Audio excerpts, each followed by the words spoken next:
Ginawaran ng pagkilala ng Filipino Community Council of Australia ang Members Church of God International dahil sa walang sawang paglilingkod sa mga kapwa Pinoy sa bansa. Narito ang hataw na balita ni Nina Bascon. There's more than 120 Filipinos in Australia who deserve to be recognized. Pinarangalan ng Filipino Community Council of Australia or PhilCA ang mga natatanging grupo at individual sa kanilang kontribusyon sa mga community services sa bansa. Isa ang Members Church of God International New South Wales at Victorian Chapter sa tumanggap ng parangal sa ginanap na PhilCA National Conference 2016 sa Queensland, Australia noong Sabado.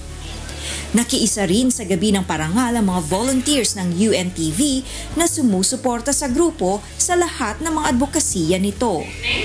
And I also just wanted to really quickly acknowledge UNTV, the Filipino-owned public service broadcasters here with us for the whole conference and actually operate internationally. Lubos naman ang pasasalamat ng MCGI Australia Chapter sa natanggap na pagkilala. Isang inspirasyon na magtutulak po sa ating lahat na ipagpatuloy ang paggawa ng mabuti. Ito po ay gagawin natin dahil po sa advokasya ni Kuya Daniel at ni Brother Eli na ang paggawa ng mabuti ay hindi magbubunga ng masama. To God be the glory. At ito ay para sa karangalan ng Panginoon. Kaya lagi nating sinasabi, to God be the glory. Salamat sa Diyos.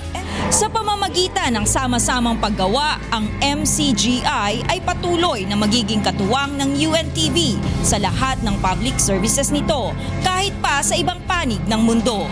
Nina Bascon, UNTV News and Rescue, Brisbane, Australia.